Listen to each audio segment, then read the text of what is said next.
नमस्कार साथियों, आज मैं आपको बिहार एसएससी में पूछे जाने वाले 100 बहुत ही महत्वपूर्ण प्रश्न बतलाने वाला हूं, जो कि सभी प्रश्न बीएसएससी एग्जाम में ही पूछे जाने वाले बहुत ही महत्वपूर्ण प्रश्न है। तो दोस्तों, आपसे एक रिक्वेस्ट है, वीडियो को शुरू से लेकर अंत तक दिखाने का प्रश्न बहुत ही इंपॉर्टेंट प्रश्न है। तो चलिएगा इस वीडियो को स्टार्ट करते हैं। आपका पहला क्वेश्चन क्या लिखा हुआ है? लोक लेखा समिति के सदस्यों की संख्या कितनी है? 15 है। लोक लेखा समिति के सदस्यों की संख्या कितनी है? 15 है। लोक लेखा समिति के सदस्यों के निर्वाचन कैसे होता है? सभा के अनुपातिक प्रतिनिधित्व प्रणाली से। लोक लेखा समिति के सदस्यों की संख्या कैसे निर्वाचित होता है? तो सभा के अनुपातिक प्रतिनिधित्व प्रणाली से होता है। प्राक्कलन समिति के लोकसभा के कितने सदस्य होते हैं? तो 30 सदस्य होते हैं। प्राक्कलन समिति में लोकसभा के कितने सदस्य होते हैं? 30 सदस्य होते हैं। सार्वजनिक उपकरण समिति के सदस्यों की संख्या कितनी होती है? 15 होती है। लोकसभा के 15 होती है और राज्यसभा के 7 होती है। देखो क्या, सार्वजनिक उपक्रम समिति के सदस्यों की संख्या कितनी होती है? लोकसभा के 15 और राज्यसभा के 7 होती है। अगला क्वेश्चन की बात करते हैं दोस्तों। 5वां नंबर क्वेश्चन क्या कर रहा है दोस्तों? कार्य मंत्रणा क्या लगा भाई? कार्य मंत्रणा समिति के कुल सदस्य कितने होते हैं? लोकसभा अध्यक्ष सहित 15, राज्यसभा सभापति सहित 15। क्या लगा? कार्य मंत्रणा सहित में कुल सदस्य कितने होते हैं? तो होते हैं, लोकसभा अध्यक्ष जो होते हैं वो होते हैं 15 सहित, राज्यसभा जो सभापति सहित होते हैं वो 15 होते हैं। निलंबन निकर समिति के सदस्यों की संख्या कितनी होती है? तो लोकसभा 15, राज्यसभा 16। निलंबन निकर समिति के सदस्यों की संख्या कितनी होती है? लोकसभा 15, राज्यसभा 16। गैर संसद सदस्यों की वाली समिति में कितने सदस्य होते हैं? 15 होते हैं। गैर संसद सदस्यों वाली समिति में कितने सदस्य होते हैं? 15 होते हैं। माचिका समिति का कार्य क्या है? तो सभी याचिकाओं का परीक्षण करना।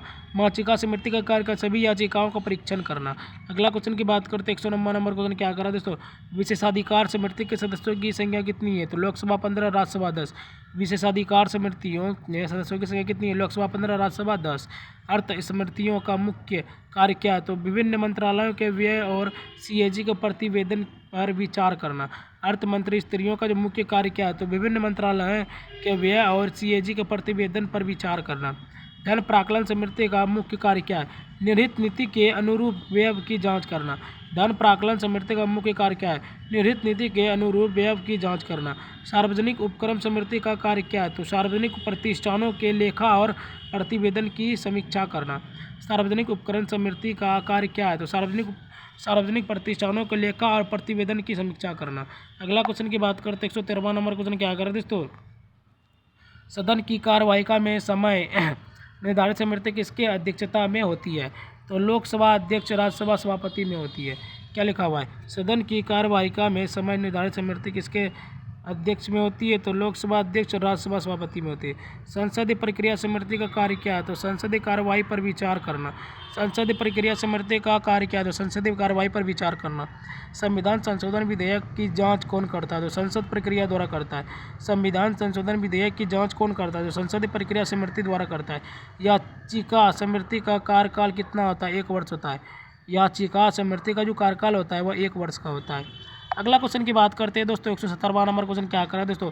विशेषाधिकार उल्लंघन मामलों की जांच कौन करता है? तो विशेषाधिकार समिति करता है। विशेषाधिकार उल्लंघन की मामले की जांच कौन करता है? विशेषाधिकार समिति करता है। मंत्रियों द्वारा दिए गए आश्वासनों की जांच कौन करता है? तो आश्वासन जांच समिति करता है। मंत्रियों द्वारा दिए गए आश्वासनों की जांच कौन करता है? आश्वासनों जांच समिति करता है।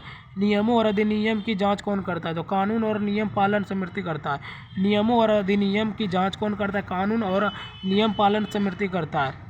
संसदीय सुधार और कार्यप्रणाली पर परामर्श कौन देता है? तो कार्यप्रणाली सुधार समिति अध्यक्ष की अध्यक्षता पर देता है। संसदीय सुधार और कार्यप्रणाली पर परामर्श कौन देता है? तो कार्यप्रणाली सुधार समिति अध्यक्ष की अध्यक्षता पर देता है। अगला क्वेश्चन की बात करते हैं। 121वां नंबर क्वेश्चन क्या कह रहा है दोस्तों? स्वतंत्र भारत के प्रथम राष्ट्रपति कौन है? डॉक्टर राजेंद्र प्रसाद। स्वतंत्र भारत के प्रथम राष्ट्रपति कौन है? डॉक्टर राजेंद्र प्रसाद है। भारत के प्रथम मुस्लिम राष्ट्रपति कौन है? डॉक्टर जाकिर हुसैन। भारत के प्रथम मुस्लिम राष्ट्रपति कौन है? डॉक्टर जाकिर हुसैन है। प्रथम राष्ट्रपति कौन है भारत के? तो डॉक्टर जाकिर हुसैन है। स्वतंत्र भारत के भारत के प्रथम सिख राष्ट्रपति कौन है? ज्ञानी जेल सिंह। भारत के प्रथम सिख राष्ट्रपति कौन है? ज्ञानी जेल सिंह है। भारत के प्रथम उपराष्ट्रपति कौन है? डॉक्टर सर्वपल्ली राधाकृष्ण। भारत के प्रथम उपराष्ट्रपति कौन है? डॉक्टर सर्वपल्ली राधाकृष्ण। अगला क्वेश्चन की बात करते हैं। 125वां नंबर क्वेश्चन क्या करें दोस्तों? स्वतंत्र भारत के प्रथम प्रधानमंत्री कौन है? जवाहरलाल नेहरू। स्वतंत्र भारत के प्रथम प्रधानमंत्री कौन है? जवाहरलाल नेहरू है। स्वतंत्र भारत के प्रथम कार्यवाहक प्रधानमंत्री कौन है? गुलजारीलाल नंदा। स्वतंत्र भारत के प्रथम कार्यवाहक प्रधानमंत्री कौन है? गुलजारीलाल नंदा। भारत की प्रथम महिला राष्ट्रपति कौन बनी? श्रीमती प्रतिभा पाटिल। भारत की प्रथम महिला राष्ट्रपति कौन बनी है ना? तो श्रीमती प्रतिभा पाटिल। और अगर आदिवासी में प्रथम पूछेगा ना तो द्रौपदी मुर्मू है। भारत की प्रथम महिला प्रधानमंत्री कौन बनी? इंदिरा गांधी। भारत की प्रथम महिला प्रधानमंत्री इंदिरा गांधी। अगला क्वेश्चन की बात करते हैं 129वां नंबर क्वेश्चन क्या कर रहा है दोस्तों? भारत की प्रथम महिला राज्यपाल कौन बनी? सुचेता केसी नियोगी। भारत की प्रथम महिला राज्यपाल कौन बनी? सुचेता केसी नियोगी। भारत की प्रथम महिला मंत्री कौन थी? राजकुमारी अमृता कौर। भारत की प्रथम महिला मंत्री कौन थे? राजकुमारी अमृता कौर। स्वतंत्र भारत के प्रथम वित्त मंत्री कौन थे? आर के शनमुखम चेट्टी। स्वतंत्र भारत के प्रथम जो वित्त मंत्री थे वो थे आर के शनमुखम चेट्टी थे। भारत के प्रथम लोकसभा उपाध्यक्ष कौन बने? डॉक्टर सर्वपल्ली राधाकृष्ण। भारत के प्रथम लोकसभा उपाध्यक्ष कौन बने? डॉक्टर सर्वपल्ली राधाकृष्ण बने। अगला क्वेश्चन की बात करते हैं 133वां नंबर क्वेश्चन क्या कर रहा है दोस्तों? भारत के प्रथम थल सेना अध्यक्ष कौन थे? एक के एम करियप्पा। भारत के प्रथम थल सेना अध्यक्ष के एम करियप्पा थे। भारत के प्रथम फील्ड मार्शल कौन थे? के ए एच मानेकशॉ थे। क्या लगा? भारत के जो प्रथम फील्ड मार्शल कौन बने? तो के ए एच मानेकशॉ थे। भारत के प्रथम वायु सेना अध्यक्ष कौन थे? Air marshal Subroto Mukherjee. भारत के प्रथम वायु सेना अध्यक्ष कौन थे? एयर मार्शल सुब्रतो मुखर्जी थे। भारत के प्रथम नौसेना अध्यक्ष कौन थे? एडमिरल रामदास कटारी थे। भारत के प्रथम नौसेना अध्यक्ष कौन थे? तो एडमिरल रामदास कटारी थे। अगला क्वेश्चन की बात करते हैं 37वां नंबर क्वेश्चन क्या कर रहा है दोस्तों? भारत के प्रथम स्वास्थ्य मंत्री कौन थे? राजकुमारी अमृता कौर। भारत के प्रथम स्वास्थ्य मंत्री कौन थे? राजकुमारी अमृता कौर। भारत के प्रथम महिला मुख्यमंत्री कौन बनी? सुचेता केसी नियोगी।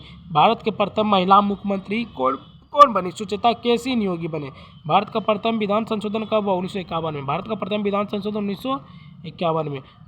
पद पर रहते हुए दिवंगत होने वाले राष्ट्रपति कौन थे? डॉक्टर जाकिर हुसैन। पद पर रहते हुए दिवंगत होने वाले राष्ट्रपति कौन थे? डॉक्टर जाकिर हुसैन थे। अगला क्वेश्चन की बात करते हैं 141वां नंबर क्वेश्चन क्या कर रहा है दोस्तों? भारत की प्रथम महिला लोकसभा अध्यक्ष कौन बनी? मीरा कुमारी। भारत की प्रथम महिला लोकसभा अध्यक्ष मीरा कुमारी। भारत की प्रथम महिला आयुक्त कौन बनी? तो वजाहत हबीबुल्ला। क्या लगा? भारत की प्रथम महिला आयुक्त कौन बनी? तो वजाहत हबीबुल्ला बनी। नीति आयोग के प्रथम अध्यक्ष कौन? उप अध्यक्ष जो है श्री नरेंद्र मोदी। नीति आयोग के जो प्रथम अध्यक्ष है वो है दोस्तों श्री नरेंद्र मोदी। नियंत्रण एवं महालेखा परीक्षण का कार्यकाल और अधिकतम आयु क्या है? तो 6 वर्ष जो न्यूनतम है, अधिकतम 65 वर्ष। देखो नियंत्रण एवं महालेखा परीक्षण का जो कार्यकाल है, अधिकतम आयु क्या है? तो अधिकतम है 65 वर्ष, 6 से 65 वर्ष है। अगला क्वेश्चन की बात करते हैं 145वां नंबर क्वेश्चन क्या कर रहा है दोस्तों? उच्चतम न्यायालय के न्यायाधीश की अधिकतम आयु क्या है? तो 65 वर्ष है। उच्चतम न्यायालय के न्यायाधीश की जो अधिकतम आयु है 65 वर्ष है। केंद्रीय सूचना आयोग किस मंत्रालय के अंतर्गत आता है? तो क्रमिक मंत्रालय के अंतर्गत आता है। केंद्रीय सूचना आयोग किस मंत्रालय के अंतर्गत आता है? तो क्रमिक मंत्रालय के अंतर्गत आता है। वित्त आयोग में किस मंत्रालय के अंतर्गत आता है? तो वित्त मंत्रालय के अंतर्गत आता है। वित्त आयोग जो है किस मंत्रालय के अंतर्गत आता है? तो वित्त मंत्रालय के अंतर्गत आता है। संघ लोक सेवा आयोग यूपीएससी किस मंत्रालय के अंतर्गत आता है? तो क्रमिक मंत्रालय के अंतर्गत आता है। क्रमिक दो संघ लोक सेवा आयोग यूपीएससी किस मंत्रालय के अंतर्गत आता है? तो क्रमिक मंत्रालय के अंतर्गत आता है। अगला क्वेश्चन की बात करते हैं 149वां नंबर क्वेश्चन क्या कर रहा है दोस्तों? कर्मचारी चयन आयोग एसएससी किस मंत्रालय के अंतर्गत आता है? तो क्रमिक मंत्रालय के अंतर्गत आता है। कर्मचारी आयोग एसएससी जो है किस मंत्रालय के अंतर्गत? क्रमिक मंत्रालय के अंतर्गत आता है। अंतर्राज्य परिषद किस मंत्रालय के अंतर्गत आता है? तो गृह मंत्रालय के अंतर्गत आता है। अंतर्राज्य परिषद जो है किस मंत्रालय के अंतर्गत आता है? गृह मंत्रालय के अंतर्गत आता है। गृह। राष्ट्रीय अनुसूचित जाति आयोग एनसीएससी किस मंत्रालय से संबंधित है? सामाजिक न्याय एवं अधिकारिता मंत्रालय। सामाजिक न्याय एवं अधिकारिता मंत्रालय से जो है एनसीएससी मंत्रालय संबंधित है। राष्ट्रीय अनुसूचित जनजाति आयोग एनसीएसटी किस मंत्रालय के अंतर्गत आता है? तो जनजाति मामले का मंत्रालय के अंतर्गत आता है एनसीएसटी। अगला क्वेश्चन की बात करते हैं 153वां नंबर क्वेश्चन क्या कर रहा है दोस्तों? केंद्रीय सतर्कता आयोग सीवीसी किस मंत्रालय के अंतर्गत आता है? तो क्रमिक मंत्रालय के अंतर्गत आता है। केंद्रीय सतर्कता आयोग सीवीसी किस मंत्रालय के अंतर्गत आता है? तो क्रमिक मंत्रालय के अंतर्गत आता है। क्षेत्रीय परिषद किस मंत्रालय के अंतर्गत आता है? तो गृह मंत्रालय के अंतर्गत आता है। गृह। क्षेत्रीय परिषद किस मंत्रालय के अंतर्गत आता है? गृह मंत्रालय के अंतर्गत आता है। केंद्रीय अन्वेषण ब्यूरो सीबीआई किस मंत्रालय के अंतर्गत आता है? गृह मंत्रालय और क्रमिक मंत्रालय दोनों में आता है। वो क्या लगेगा? केंद्रीय अन्वेषण ब्यूरो सीबीआई किस मंत्रालय के अंतर्गत आता है? तो गृह मंत्रालय और कार्मिक मंत्रालय दोनों के अंतर्गत आता है। राष्ट्रीय अनुसंधान एजेंसी किस मंत्रालय के अंतर्गत आता है? तो कार्मिक मंत्रालय के अंतर्गत आता है। राष्ट्रीय अनुसंधान एजेंसी किस मंत्रालय के अंतर्गत आता है? तो कार्मिक मंत्रालय के अंतर्गत आता है। अगला क्वेश्चन की बात करते हैं 157वां नंबर क्वेश्चन क्या कर रहा है दोस्तों? भाषाई अल्पसंख्यकों के आयुक्त किस मंत्रालय के अंतर्गत आता है? तो अल्पसंख्यक मामले का मंत्रालय पर आता है। भाषाई अल्पसंख्यक के आयुक्त किस मंत्रालय के अंतर्गत आता है? तो अल्पसंख्यक मामले के मंत्रालय के अंतर्गत आता है। बाल अधिकारों के संरक्षण हेतु राष्ट्रीय आयोग किस मंत्रालय से संबंधित है? तो महिला एवं बाल विकास मंत्रालय से संबंधित है। बाल अधिकारों के संरक्षण हेतु राष्ट्रीय आयोग किस मंत्रालय से संबंधित है? तो महिला एवं बाल विकास मंत्रालय से संबंधित है। पिछड़े वर्गों के लिए राष्ट्रीय आयोग किस मंत्रालय के अंतर्गत आता है? तो सामाजिक न्याय एवं अधिकारिता मंत्रालय के अंतर्गत आता है। पिछड़े वर्गों के लिए राष्ट्रीय आयोग किस मंत्रालय के अंतर्गत आता है? तो सामाजिक न्याय एवं अधिकारिता मंत्रालय के अंतर्गत आता है। विकलांग व्यक्तियों के लिए केंद्रीय आयुक्त किस मंत्रालय के अंतर्गत आता है? तो सामाजिक न्याय एवं अधिकारिता मंत्रालय के अंतर्गत आता है। विकलांग व्यक्तियों के लिए केंद्रीय आयुक्त किस मंत्रालय के अंतर्गत आता है? तो सामाजिक न्याय एवं अधिकारिता मंत्रालय के अंतर्गत आता है। अगला क्वेश्चन की बात करते हैं 161वां नंबर क्वेश्चन क्या कर रहा है दोस्तों? केंद्रीय समाज एवं कल्याण बोर्ड किस मंत्रालय के अंतर्गत आता है? तो महिला एवं बाल विकास मंत्रालय के अंतर्गत आता है। केंद्रीय समाज एवं कल्याण बोर्ड किस मंत्रालय के अंतर्गत आता है? तो महिला एवं बाल विकास मंत्रालय के अंतर्गत आता है। उत्तर पूर्व परिषद किस मंत्रालय के अंतर्गत आती है? तो उत्तर पूर्व क्षेत्र विकास मंत्रालय के अंतर्गत आती है। उत्तर पूर्व परिषद किस मंत्रालय के अंतर्गत आती है? तो उत्तर पूर्व क्षेत्र विकास मंत्रालय के अंतर्गत आती है दोस्तों। केंद्रीय प्रशासनिक न्यायाधिकरण किस मंत्रालय के अंतर्गत आता है? तो कार्मिक मंत्रालय के अंतर्गत आता है। केंद्रीय प्रशासनिक न्यायाधिकरण जो है किस मामले के अंतर्गत आता है? तो कार्मिक मंत्रालय के अंतर्गत आता है। अल्पसंख्यकों का राष्ट्रीय आयोग किस मंत्रालय के अंतर्गत आता है? तो अल्पसंख्यक मामलों का मंत्रालय के अंतर्गत आता है। अल्पसंख्यक का राष्ट्रीय जो आयोग है किस मंत्रालय के अंतर्गत आता है? तो अल्पसंख्यक मामले का मंत्रालय के आयोग पर आता है। अगला क्वेश्चन की बात करते हैं 165वां नंबर क्वेश्चन क्या कर रहा है दोस्तों? राष्ट्रीय मानवाधिकार आयोग किस मंत्रालय के अंतर्गत आता है? तो गृह मंत्रालय के अंतर्गत आता है। राष्ट्रीय मानवाधिकार आयोग किस मंत्रालय के अंतर्गत आता है? गृह मंत्रालय के अंतर्गत आता है। राष्ट्रीय महिला आयोग किस मंत्रालय के अंतर्गत आता है? तो महिला एवं बाल विकास मंत्रालय के अंतर्गत आता है। राष्ट्रीय महिला आयोग किस मंत्रालय के अंतर्गत आता है दोस्तों? राष्ट्रीय महिला आयोग तो महिला एवं बाल विकास मंत्रालय के अंतर्गत आता है। वस्तु एवं सेवा कर परिषद GST काउंसिलिंग किस मंत्रालय के अंतर्गत आता है? तो वित्त मंत्रालय के अंतर्गत आता है।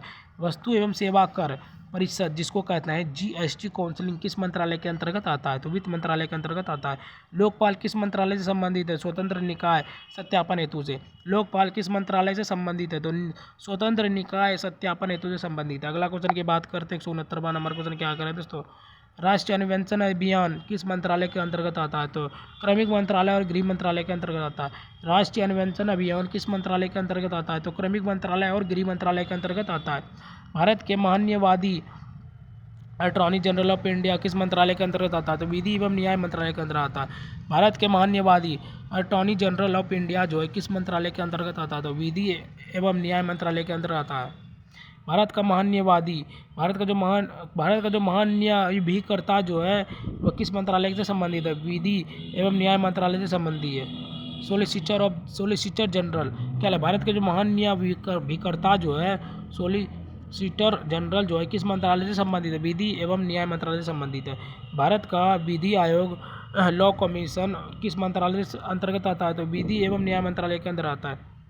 चला भारत का जो विधि आयोग जो है लॉ कमीशन किस मंत्रालय के अंतर्गत आता है? तो विधि एवं न्याय मंत्रालय के अंतर्गत आता है। अगला क्वेश्चन की बात करते हैं 172वां नंबर क्वेश्चन क्या कर रहा है दोस्तों? 73वां नंबर क्वेश्चन। भारत का जो निर्वाचन इलेक्शन कमीशन जो है किस मंत्रालय के संबंधित है? विधि एवं न्यायालय मंत्रालय से संबंधित है। भारत का जो निर्वाचन आयोग जो है इलेक्शन कमीशन जो है किस मंत्रालय के संबंधित है? तो विधि एवं न्याय मंत्रालय से संबंधित है। भारत का परिसीमन आयोग किस मंत्रालय से संबंधित है? तो विधि एवं न्याय मंत्रालय से संबंधित। भारत का जो परिसीमन आयोग जो है किस मंत्रालय से संबंधित है? विधि एवं न्याय मंत्रालय से संबंधित है। राष्ट्रीय महिला आयोग और बाल अधिकार आयोग का कार्य मंत्रालय के अंतर्गत आता है। तो महिला एवं बाल विकास मंत्रालय के अंतर्गत आता है। राष्ट्रीय महिला आयोग जो है और बाल अधिकार आयोग का कार्य किस मंत्रालय के अंतर्गत आता है? तो महिला एवं बाल विकास मंत्रालय के अंतर्गत आता है। क्या लिखा हुआ है? वाणिज्यिक एवं उद्योग समृद्धि किस सदन के अधीन है? तो राज्यसभा के अधीन है। वाणिज्यिक एवं उद्योग समृद्धि किस सदन के अधीन है? तो राज्यसभा के अधीन है। अगला क्वेश्चन की बात करते हैं 77वां नंबर क्वेश्चन क्या कर रहा है दोस्तों? गृह मामले की समृद्धि किस मंत्रालय के अंतर्गत आती है? तो गृह मंत्रालय के अंतर्गत आती है। गृह मामलों की समृद्धि किस मंत्रालय के अंतर्गत आती है? तो गृह मंत्रालय के अंतर्गत आती है। मानव संसाधन विकास समृद्धि किस मंत्रालय से संबंधित है? मानव संसाधन विकास मंत्रालय से संबंधित है। मानव संसाधन विकास समृद्धि जो है किस मंत्रालय से संबंधित है? मानव संसाधन विकास मंत्रालय से संबंधित है। महिला एवं बाल विकास समृद्धि किस मंत्रालय के अधीन है? तो महिला एवं बाल विकास मंत्रालय के ही अधीन है। महिला एवं बाल विकास जो समृद्धि है किस मंत्रालय के अधीन है? तो महिला एवं बाल विकास मंत्रालय के ही अधीन है। उद्योग समृद्धि के अंतर्गत कौन कौन से विभाग आते हैं? तो भारी उद्योग एवं सार्वजनिक उद्यम, सूक्ष्म लघु एवं मध्यम उद्यम, अंतरिक्ष, परमाणु ऊर्जा जो है सब ये विभाग में आते हैं। कौन से विभाग में आते हैं? उद्योग समृद्धि में। उद्योग समृद्धि के अंतर्गत कौन कौन से विभाग आते हैं? तो भारी उद्योग एवं सार्वजनिक उद्यम, सूक्ष्म लघु मध्यम उद्यम, अंतरिम, परमाणु ऊर्जा ये सभी आते हैं। अगला क्वेश्चन की बात करते हैं। 10वां नंबर क्वेश्चन क्या कर रहा है दोस्तों? विज्ञान एवं प्रौद्योगिकी समृद्धि के अंतर्गत कौन कौन से विभाग आते हैं? विज्ञान एवं प्रौद्योगिकी, भू विज्ञान, पर्यावरण, वन एवं जलवायु परिवर्तन आते हैं। विज्ञान एवं प्रौद्योगिकी समृद्धि के अंतर्गत कौन कौन से विभाग आते हैं? तो विज्ञान एवं प्रौद्योगिकी, भू विज्ञान, पर्यावरण, वन एवं जलवायु परिवर्तन आते हैं। परिवहन, पर्यटन एवं संस्कृति समृद्धि में कौन कौन से विभाग शामिल होते हैं? तो नागरिक उड़ान, नौवहन, सड़क परिवहन एवं राजमार्ग, संस्कृति, पर्यटन सब आते हैं। क्या लगा हुआ है? परिवहन, पर्यटन एवं संस्कृति समृद्धि में कौन कौन से विभाग जो है शामिल है? तो नागरिक उड़ान है और नौवहन है, सड़क परिवहन है एवं राजमार्ग, संस्कृति है और पर्यटन है। स्वास्थ्य एवं परिवार कल्याण समृद्धि किस मंत्रालय के अंतर्गत आती है? स्वास्थ्य एवं परिवार कल्याण मंत्रालय के ही अंतर्गत आती है। स्वास्थ्य एवं परिवार कल्याण समृद्धि किस मंत्रालय के अंतर्गत आती है? तो स्वास्थ्य एवं परिवार कल्याण मंत्रालय के ही अंतर्गत आती है। आयुष, आयुर्वेद, योग, प्राकृतिक चिकित्सा समृद्धि किस मंत्रालय से संबंधित है? तो स्वास्थ्य एवं परिवार कल्याण मंत्रालय से संबंधित है। आयुष, आयुर्वेद, योग, प्राकृतिक चिकित्सा समृद्धि किस मंत्रालय से संबंधित है? तो स्वास्थ्य एवं परिवार कल्याण मंत्रालय से संबंधित है। अगला क्वेश्चन की बात करते हैं। 185वां नंबर क्वेश्चन क्या कर रहा है दोस्तों? विधि एवं न्याय और कार्मिकों लोक परिवाद समृद्धि किससे अधीन है? तो कार्मिक लोक परिषद तथा पेंशन मंत्रालय के अधीन है। विधि एवं न्याय और कार्मिक निधि एवं न्याय एवं कार्मिक जो है लोक परिवाद जो है समृद्धि किसके अधीन है? तो कार्मिक लोक परिवार तथा पेंशन मंत्रालय के अधीन है। कृषि समृद्धि के अंतर्गत कौन कौन से विभाग आते हैं? कृषि एवं किसान कल्याण, मत्स्य पालन, पशुपालन एवं दूध उत्पादन, खाद्य प्रसंस्करण जो है सभी आते हैं। क्या लगा हुआ है? कृषि समृद्धि के अंतर्गत कौन कौन से विभाग आते हैं? तो कृषि में किसान कल्याण, सत्यापन, पशुपालन और दूध उत्पादन, खाद्य प्रसंस्करण सभी आते हैं। सूचना प्रौद्योगिकी समृद्धि किस मंत्रालय के अधीन है? तो इलेक्ट्रॉनिक्स एवं सूचना प्रौद्योगिकी मंत्रालय के अधीन है। सूचना प्रौद्योगिकी जो है सूचना प्रौद्योगिकी समृद्धि किस मंत्रालय के अधीन है? तो इलेक्ट्रॉनिक एवं सूचना मंत्रालय के अधीन है।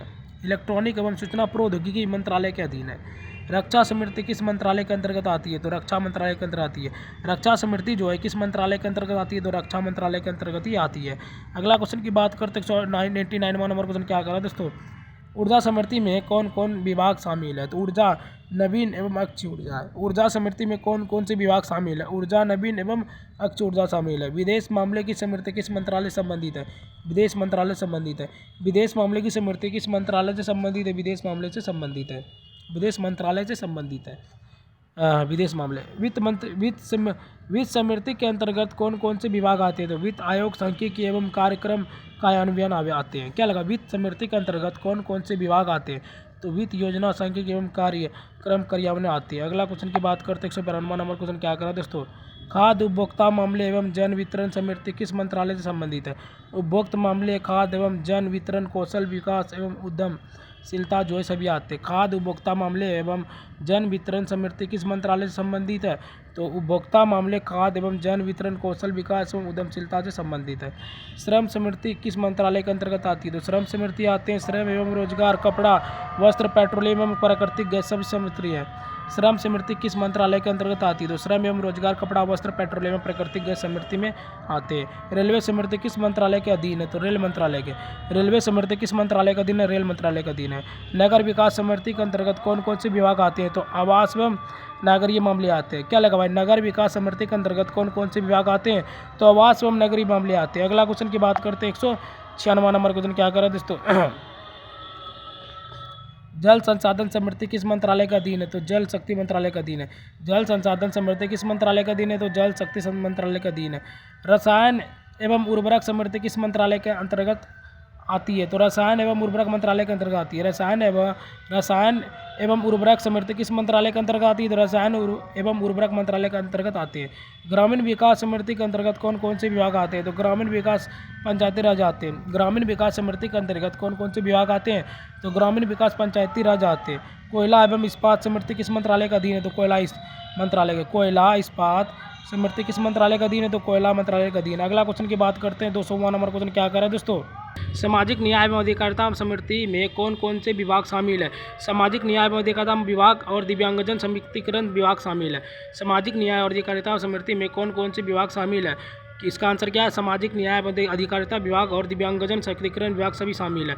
तो दोस्तों आज मैंने आपको टोटल 100 बहुत ही महत्वपूर्ण प्रश्न बतलाए, जो कि सभी प्रश्न बिहार एसएससी में पूछे जाने वाले बहुत ही महत्वपूर्ण प्रश्न थे। अगर गाइस आप लोगों को वीडियो थोड़ा सा अच्छा लगा तो वीडियो को लाइक, सब्सक्राइब, शेयर, एक प्यारा सा कमेंट जरूर करना। ठीक है गाइस, मिलते हैं किसी और नए वीडियो के साथ, तब तक के लिए बाय बाय।